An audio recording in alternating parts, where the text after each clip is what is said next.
Untuk mengetahui perkembangan terkini perdagangan bursa saham domestik di awal pekan ini, langsung saja kita bergabung dengan jurnalis Antv Aris Subakti yang akan melaporkan langsung dari Bursa Efek Indonesia. Ya, selamat siang Arif. Pagi tadi IHSG sempat dibuka di zona merah, bahkan koreksinya lebih dari 1%.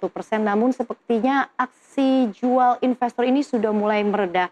Apa saja informasi yang Anda bisa bagikan kepada kami? Silakan Arif. Baik, selamat siang Ellen dan juga pemirsa. Seperti yang kita ketahui juga memang sebelumnya pada pekan lalu IHSG sepertinya memang masih memiliki daya tahan yang cukup baik begitu, di mana memang pada akhir pekan kemarin IHSG ditutup cukup kuat yaitu di level 8.257 yang merupakan juga all time high begitu, dan memang sejak minggu kemarin pergerakan IHSG itu sepertinya masih memiliki daya juang yang cukup besar gitu begitu di tengah adanya tekanan global. Namun sayangnya pada pagi hari ini pada pembukaan perdagangan IHSG dibuka di zona merah atau anjlok lebih dari 1%, di mana pada pembukaan perdagangan hari ini IHSG dibuka di level 8.169 meninggalkan level 8.200-an, dan berdasarkan informasi yang kami dapatkan juga sebanyak 69 saham naik, kemudian 237 saham turun dan 237 saham tidak bergerak, dan adapun juga nilai transaksi pada pembukaan pada pagi hari ini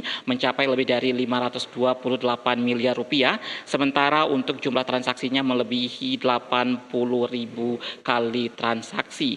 Dan seperti yang kita ketahui juga memang sejak adanya cuitan dari Presiden Amerika Serikat yaitu Donald Trump, hal ini menimbulkan respon pasar yang cukup negatif begitu, tidak hanya dari Wall Street namun juga pasar Asia Pasifik. Dan berdasarkan informasi yang kami dapatkan juga untuk hari ini IHSG akan bergerak di rentang support yaitu 8.199, kemudian rentang resisten di level 8.309.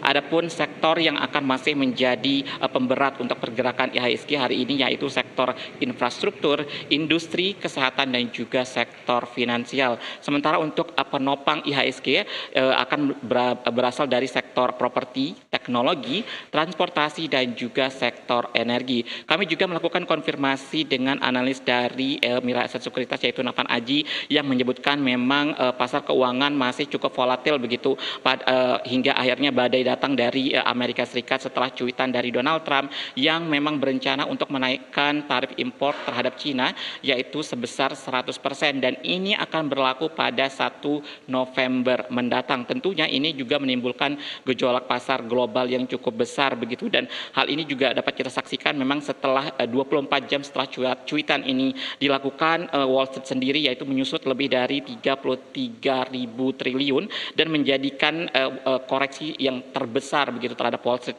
Dan tidak hanya itu, namun sampai saat ini para pelaku pasar akan masih menunggu sejumlah data penting yang akan berasal dari Cina, kemudian juga menunggu pidato dari Presiden The Fed atau ketua The Fed yaitu Jerome Powell sendiri, yang dimana memang pada akhir bulan ini The Fed akan menyampaikan sejumlah data ekonomi. Dan seperti yang kita ketahui memang setelah cuitan dari Donald Trump, The Fed atau Bank Sentral dari Amerika Serikat akan lebih berhati-hati untuk memangkas suku bunga karena resiko inflasi yang masih tinggi terutama akibat kebijakan dari tarif impor tersebut. Dan sikap hawkish ini tentunya juga akan masih mendorong kenaikan yield obligasi Amerika Serikat dan juga memperkuat permintaan terhadap dolar sehingga menekan mata uang emerging market termasuk juga rupiah. Dan nantinya kita tentu akan masih melihat lebih jauh lagi seperti apa pergerakan IHSG hingga akhir perdagangan sore nanti. Kembali ke Anda Ellen di studio. Baik, masih cukup volatil dan juga masih diwarnai oleh sejumlah sentimen negatif, khususnya sentimen eksternal dari kebijakan Amerika Serikat terhadap China. Terima kasih Arif Subakti, jurnalis NTV yang melaporkan langsung dari Bursa Efek Indonesia.